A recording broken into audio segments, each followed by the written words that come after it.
resolving long-standing disputes in Nigeria's tertiary education sector results in incessant strikes and closure of universities. The 2025 agreement is the conclusion of our renegotiation process that began in 2017 to review the 2009 FG ASUU pact, which was due for revision in 2012. Several committees set up under past administrators chaired by Wale Babalaki, Munzali Ibrahim, Jibrin Rada, and Nimi Briggs failed to deliver a final agreement. The breakthrough came under the current administration, which inaugurated the Yayale Ahmed-led renegotiation committee in October 2024. An agreement was reached about 14 months later, focusing on improved conditions of service, funding university autonomy, academic freedom, and border reforms to reverse sectoral decay, curb brain drain, and reposition universities for national development. A major provision of the agreement is the upward review of the remuneration of academic staff in federal universities by 40% with effect from January 1, 2026. Only time will tell if this will work this time. This is what we're talking about today on Matters and Voice of the People 90.3 FM. You can call me Solo. You can call me Mr. Solo. You can call me Souls. You can call me Mr. Souls. But officially, I am Solomon of Welcome to Matters.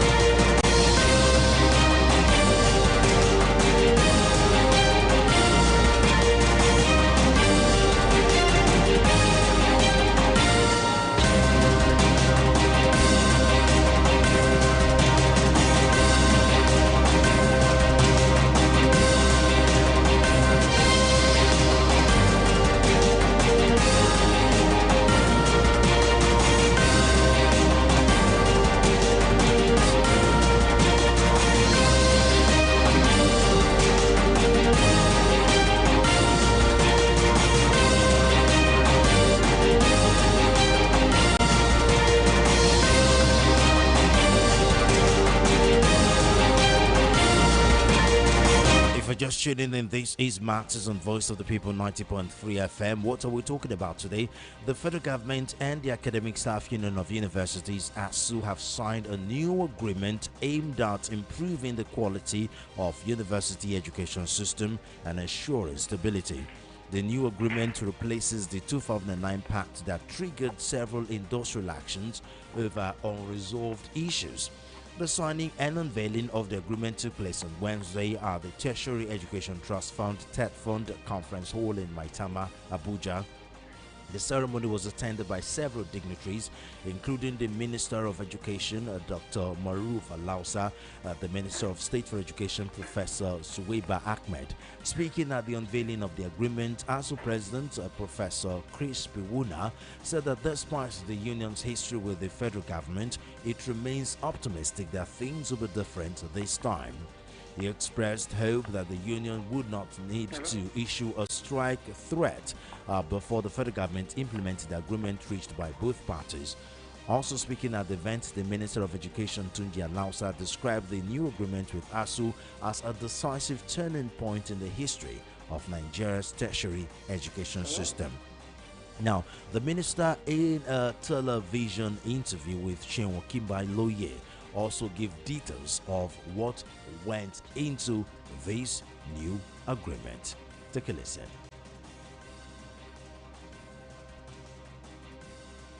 Your question. Let me answer. You're talking about sustainability. Now, the minister, about if this agreement will be implemented.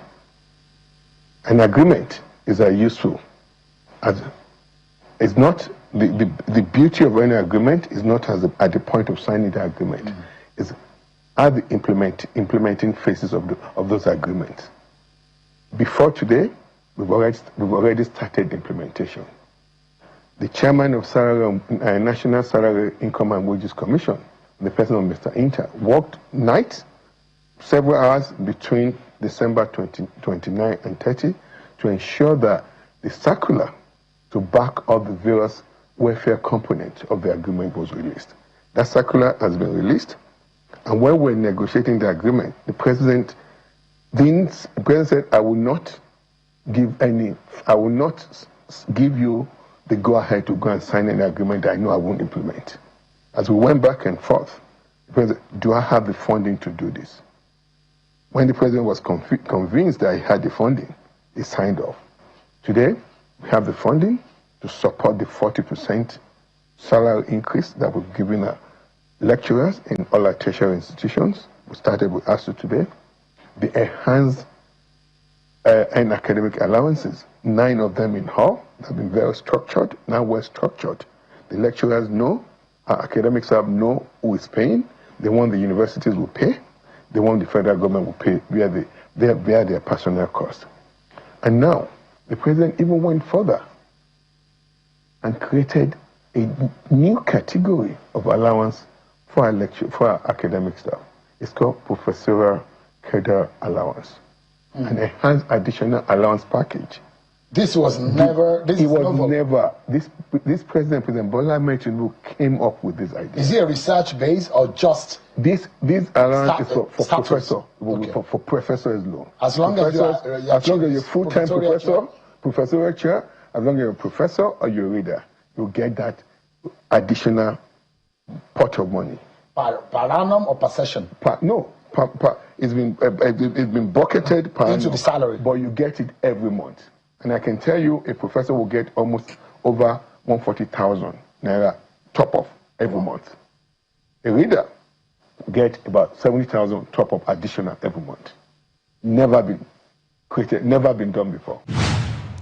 That was Minister of Education Tunde Alausa talking about what went into these new agreements with the Academic Staff Union of Universities, ASUU. As I said before, will this work? Only time will tell. Now, joining me to help analyze these is Tunde Kolawole, is a current affairs analyst, of course, is a legal practitioner. Barrister Kolawole, thank you very much for joining us on Matters today. Good afternoon, my brother. Thanks for having me. And I want to say pleasant afternoon to all the good people of Nigeria.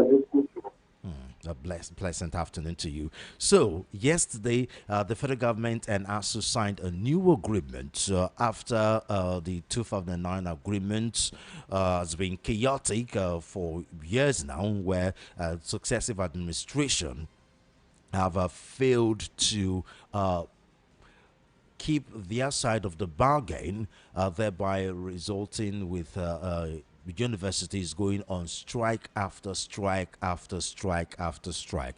Now, several occasions, the ASUU have given federal government the benefit of the doubt, which is why ASUU will suspend their strike, after which they'll go back on strike. I mean, you know the history of the 1,000,001 strike we've had, where students will have to stay home for months. A discipline that will take 5 years will now end up with the student being in school for 7 years. A discipline that will take 4 years, or the student will be in school for 5 years, 6 years, because of this different strike. Now, after months of negotiation with the current administration, 14, 15 months, they finally came to an agreement, and then the agreement was announced yesterday. Well, only time will tell if this new agreement will be implemented. Do you think? Don't you think so? Honestly, I totally agree with you that it is only time that will bear ASUU witness, that will bear the Nigerian government witness, and then the Nigerian people entirely who have been at the receiving end of this tango between the federal government and then us. Just like you said, when you get admission from other parts of the world, they will send you an outline of the courses you will do, the books you will read, and the timeline within which you are expected to graduate. And they keep to that religiously, nothing to stop. But here in Nigeria, since 1978, we have been in this tango. There has always been one strike or the other, or one conflict or the other, one agreement or the other, between the teachers in the university and then the federal government of Nigeria. Look at the time span, look at the timeline. 1978 to this time. Yes, we as a people have not been able to find solutions to that problem. And we cannot find solutions because of too many things. We waste time, we dissipate energy, we concentrate on things that are not too pressing or too essential. We waste resources and money on things that don't have too much value to our life, to our environment, to our growth as a people. Unfortunately, some of these problems we could have solved when Nigeria was flowing with foreign money. We could have addressed some of these issues. But we didn't. That was the time we thought we should be organizing naked people to dance before the whole world, which was called a the something that we could have put in some more useful. I'm an artist myself, but there has to be priority in some of these things. Look at a country like Dubai, look at a country like Saudi Arabia. Those people have realized that sooner than later, oil might be a forgotten asset. It may become an obsolete source of energy and all that. And so they are diverting to tourism.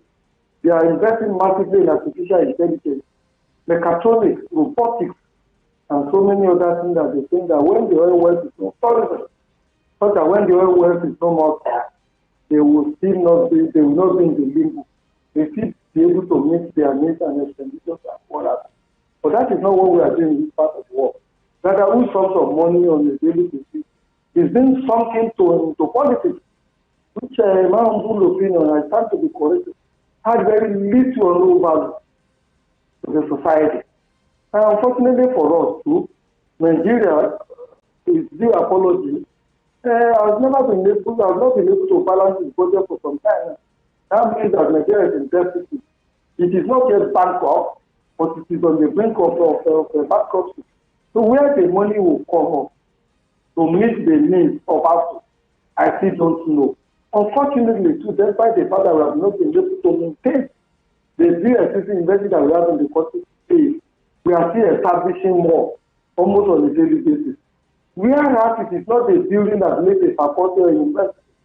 It is not the number of universities that will determine your intake of students and others. Look at Cairo University.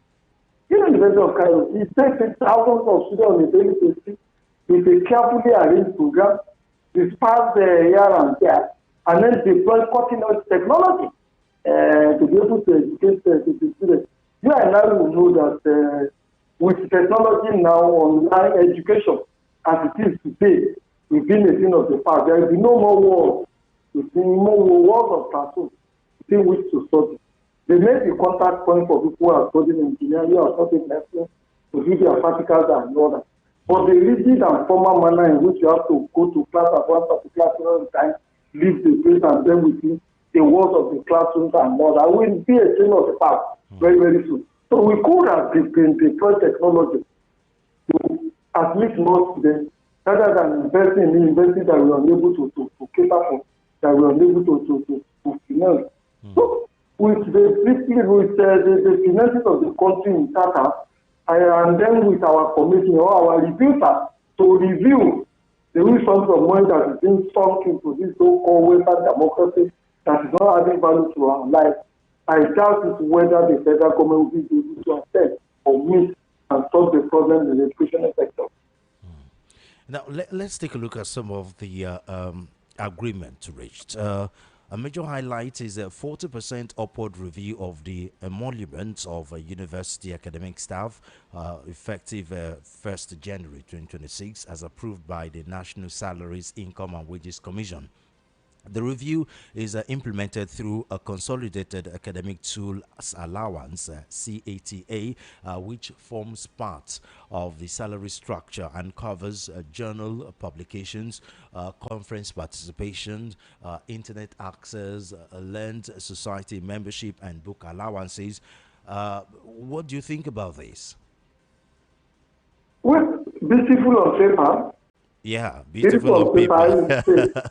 would say. It is the I implementation would, that matters most, though. exactly, I would say that when you look at the university, and then you look at the Nigerian army, especially, and armies all over the world, some of the brightest minds, some of the most physically and energetic people, people with very, very IQ, are to be found in those places. I remember, I think it's during the time of Jordan Deyipo and Professor AI. The ASUU people sat down, you know, they are very brilliant. They did a proposal, a package of how money can be raised for the university to finance the university, where the money will come from, what is going to be used for, and the return that the federal government will be getting on that money. As soon as those proposals of blueprint were submitted to the federal government and all, till today those documents have not been released. Despite the fact that having one agreement to do and one agreement for the other. Like I said, these some of the brightest minds, some of the people with the highest IQ and the university, whatever they ask for, I should think they deserve it because of the nature of what to do, because of the value they have to society and stuff. Education, this is not politics. Education, training science education, is the bedrock of every society. Because every other thing comes or starts from education. So if you neglect your education, what you are indirectly doing, you are jeopardizing not the future of your presently, but also the future of the children that are yet on board. So these university professors are asking for increased salary for all sorts of analysis and all that. Why would they not ask for it? If you see a minister or a governor who serves 8 years in government and then begin to put around in Bombardier jet and then in so forth, and I don't know that the salary he has probably received even before he became a politician and he has been working for the 8 years. I'm not buy a Rolls Royce, I cannot buy a Bombardier jet or a Focal private jet and all that. I mean, what is good for the goose is also good for the guy. I mean, except these people review, for except years. these people commit more. Okay. So, what is going to add value to society? For years, most countries, their budgets, the number one and number two priority in their budget where they earmark more money is health and education. For some country, the number one is health. For other country, education is, but health, education. Of course, at this fractured time, security too has bumped up the ladder, which if you have good education, those security challenges wouldn't be there. I mean, for a country like Nigeria, where we're having serious insecurity issues, one should be expected that security should be one of the top three priorities. I mean, when it comes to budget, that's why countries like US, like UK, because of years of investment in the educational system, they get a whole lot when it comes to educational authority, education tourism. They are Ivy League universities, they are A-list universities, because of lot of other countries come into their education, into their universities rather, because of that they make a whole lot of money. US, UK is a typical example of that. One would they make money on friends all over the world. I mean, and expectedly that what these academic staff ASUU, have been fighting for years. Now, one of the agreement is they introduced a professorial credit allowance, providing 1.8 million naira per annum for professors, and between 840,000 naira and 870,000 naira per annum for academic readers to support research, mentorship, and academic leadership. 9 previously earned academic allowances have also been restructured, clearly defined and tied strictly to dues performed in order to promote productivity, accountability, and fairness across the system. That's according to the Minister of Education there, Lausa. What do you think of this new introduction? 1.8 million naira per annum for professors.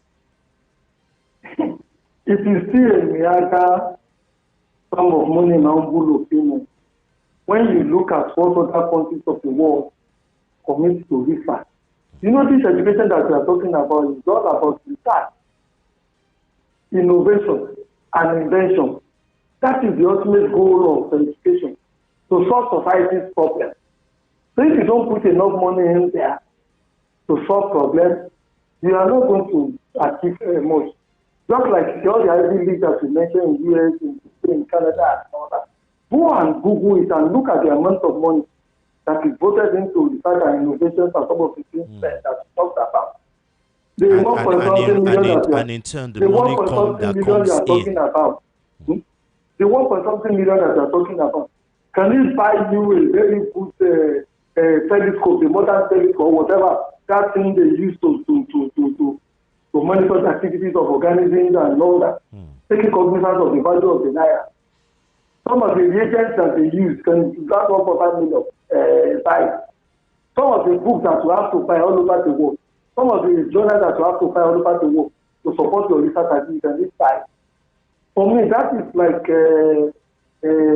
Peter, a drop in the ocean that is not likely, people if sustain cannot solve the problem. But thank God we are starting from somewhere.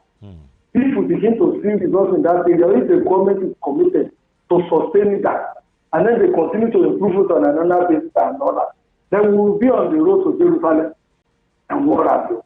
You remember on this program before I once said one thing, that it is not just enough to put people in classroom and put professors in front of them to teach them. Go and check.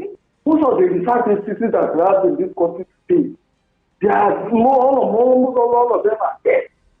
Oko Research Institute, Farm Research in Benin, Cashew Research, Rice Processing in Badegi, Horticultural Center in the Pato, 9 halls in the Pato. People from all the forest research all over the place and all that. How do you grow society? How do you develop society?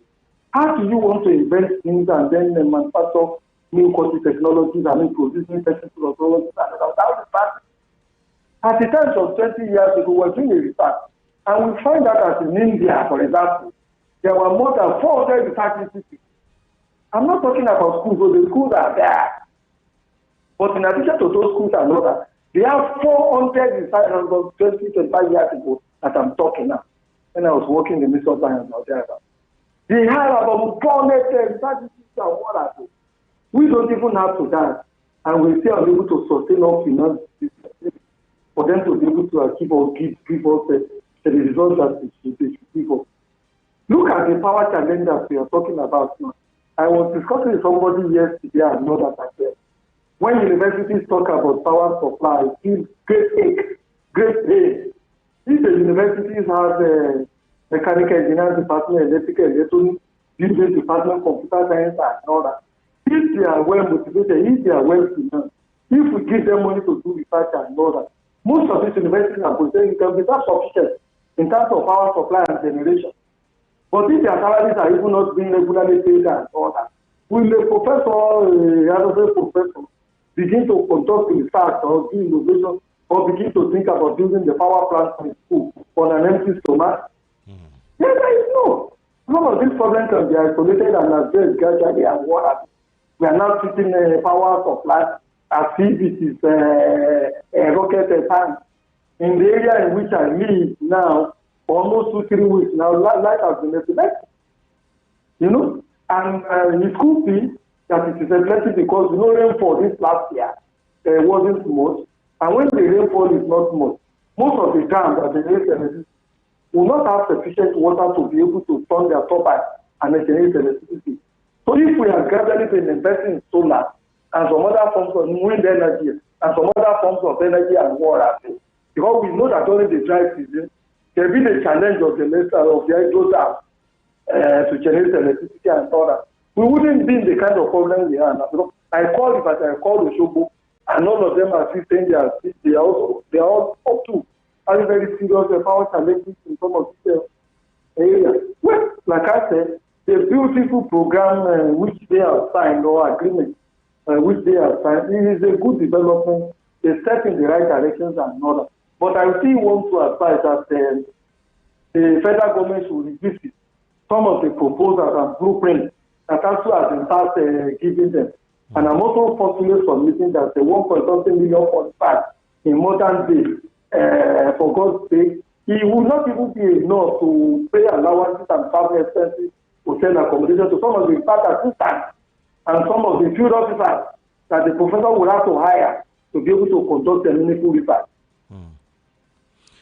There have been skepticism, though, that at 12 o'clock news, our analyst, was one of those skeptic, and understandably so, that the only reason why the the Tinubu administration rather, have quickly agreed to this new deal, including allowances for the professors, 1.8 million per annum, is trying to make a political statement for 2027. A lot of these professors will be involved in the election. Most of the RECs are professors. Do you agree with that opinion? Well, that is the way most politicians all over the world respond to issues, especially when election is coming. Most times it's not about the interest of the people that they serve, but about their own vested personal interest and what have you. And as soon as the elections are over, then you find out that they will revert to status quo. Look at about a week or two ago, I saw Donald Trump on TV saying that the Republicans to make sure that they don't lose the next midterm elections and all that. Yeah. I think they lose it. That's the coming up this year. Yeah, he will be impeached. Else he'll be impeached. And once he's impeached, all he has been doing is going to be to the disadvantage of the Republican Party. You see, the man is not talking about the impact of what he is doing on the American people. What is interested in is how he's going to retain his position as president of the United States of America. Yeah. So if our people, if somebody has alleged like this, that this might just be preparation or a kind of conduit fight for the 2027 election which professors will take part in supervising, it is not impossible. It's not impossible. And once they win the second time now, they can begin to rub the salt and pepper into our sauce because they know they wouldn't need you and I anymore. They are not coming back to seek our votes and water. But I would just appeal to the federal government. These problems in the educational sector and the research institute has lingered for too long. Since 1978, one crisis or the other. And yet we are trouble, you will find it difficult to solve this problem. Education is not rocket science. Most of these professors that are here that we are treating like scrubbing rats and all that, they have taught in most of these Ivy League universities. Look at what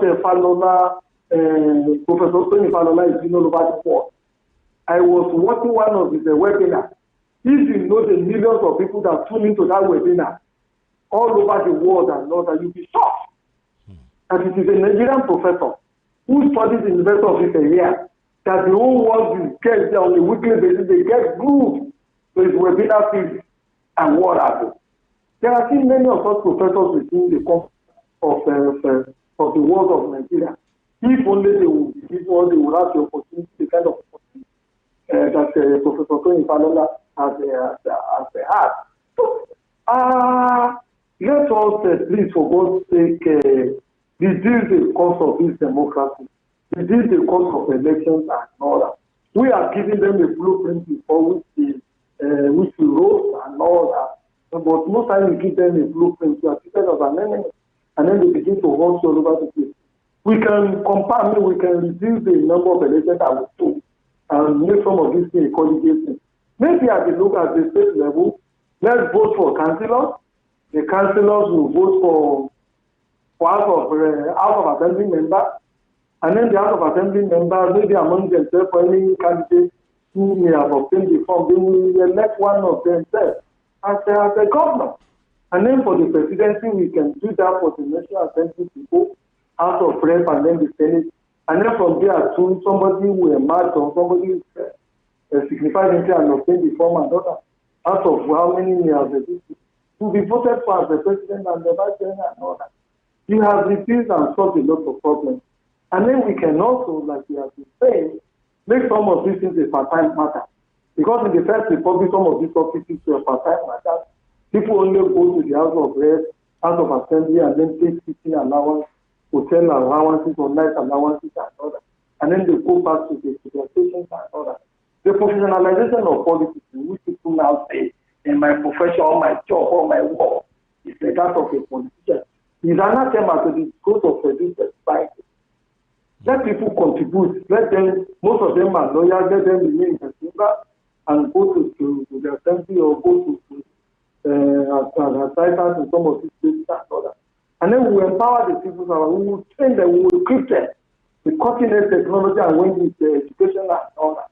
They are the machineries of the state. Whether politicians are there or they are not there, the civil servant will be the backbone, the sector on which the society will be run. So long as you spend this kind of massive amount of money on politics and all that, there will always be very little left to be able to do the needful in terms of education, in terms of infrastructure, in terms of inventions and innovations, and in terms of research, in terms of health, in terms of coping security. Look at the security you are talking about. Do you know it has assumed a political dimension? Why do I say it has assumed a political dimension? This person died recently, and Mr. Daniel is one of the foremost journalists in this country and all that. And then his driver was relating his story. They were traveling. And then the kidnappers brought them on the road and kidnapped them and took them into the bush. As soon as they got to the bush and all that, the driver started shouting, "Please don't kill my master. My master is a good man. He built a house for me. He sent my children to school. Some of my children are abroad. It is the same food that he eats that they also dish to me. Please don't kill my master," and all that. And then the kidnapper, when they heard what the driver was saying and all that, said, "Okay, point to your master. Who is your master out of all this?" And then they pointed to the master. And then they asked the master to stand up. They said, if your driver can say this about you, then we think you're a good man.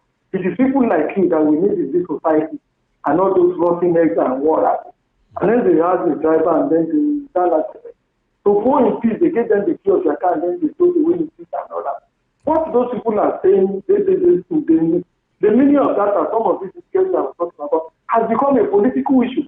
It's a form of protest by the unemployed people, by the neglected people, by people who have not availed a job, by people who have not been able to send to school for proper education, by the environment, the villages and towns that we have refused to give life, that we have refused to provide good roads for all over the country and what else. I will give you an example too. Somebody was active on social media, was also traveling, and then he also got kidnapped and all that. And then the leader of the kidnappers they said, are you not the one that we see on the social media, on YouTube and all that, talking about good governance, talking about accountability and all that? And then he said he's the one. And then they also asked him to go and gave him his and asked him to go down. It is people like you we want in this society. With people like you are in this society will be a better place to be. So the insecurity, like I'm saying, also has to be addressed politically. That is why sometimes when you find governors in some of these northern states saying they are rehabilitating their people, they are releasing them from jails and all that, I tend to be soft on it. I tend to be sympathetic because even if you go to war and you win, who are people countries that went to war, whether you win or you lose, you will still have to sit down on the round table to tidy up the loose end of either your losses or your victory. Well, as I said before, only time will tell if this new agreement will be implemented. Let's not be that the current administration is just trying to use the professors. The rush is too much. We are better implementing. Hope not using the professors to win the next election, after which they will be abandoned again. Barrister Kolawole, it was a pleasure talking to you. Thank you very much. Thanks for having me, my brother. Thank you. You've been doing this for a long time. Excellent job all the time. Thank you. All over the country. Thank you very much. God continue to empower you. Amen. Amen. Thank you. That was Tunde Kolawole, a legal practitioner and a current affairs analyst, talking to us right here on Matters, a Voice of the People, 90.3 FM. It is time for you to give your opinion, and the number to call is 0700-903-903-903. Again, 0700-903-903-903. You can also call us on 0803 692 9933. Again, 003 692 9933. Alternatively, you can call or text us via WhatsApp, and our WhatsApp line is 081 717 56338. Again, 081 717 56338. Let me call the numbers again. 0700 okay.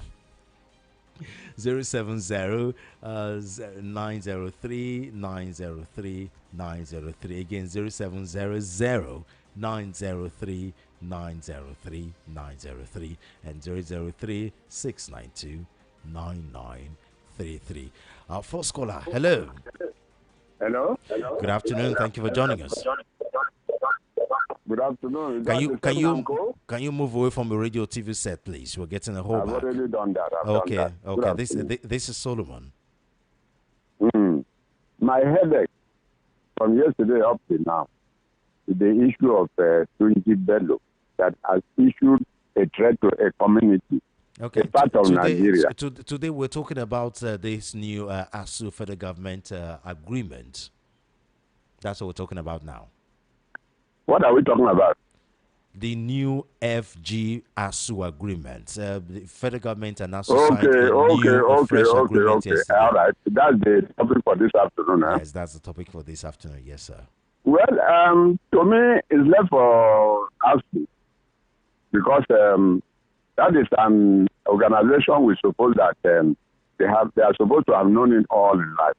So if they allow themselves to be full again this time around, then shame upon them, because they are holding a very important position in organizing elections in Nigeria. And all the complaint we are having today is still tied back to us. So if they still want to put on the same type of people that tomorrow their future is not guaranteed, it's all left for them. So that's what I can say for now. Thank you. Thank you very much. Thank you.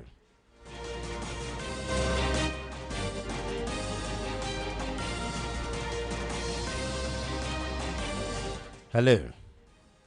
Hello, Obolofen. Hey, Udomepe. This is Ethan on the line. Ethan, welcome to VOP. Tell us where you're calling from. Yeah, yes, I want to say that it is just unfortunate that ASUU or our tertiary institutions that are supposed to be the citadel of wisdom transmitted to our children is today the citadel of corruption. But I will not be fast to conclude. But I want to say that Nigeria as a country is like a stream whose source, the head of the stream is dirty. So the tributaries will but be dirty. ASUU being, or our tertiary institutions being like a tributary from the source of the river, is not expected to be too different. But then this is a citadel of learning. So then we have in universities lecturers who are like rivals to their students. Whereas in our days, our lecturers were like our guardians, our mentors, our counselors. They were proud of us and happy to produce students that will be better than them. But today it's like rivalry. No lecturer wants his own students to be better than him. They give them tough times. They put them in situations that their own teachers did not put them into. So I want to say that if I were in the place of the government, I will give them everything they are demanding for, then dim my searchlight on our tertiary institutions. Haven't given them what they are demanding for. Should they still go after them?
56 That's our WhatsApp line.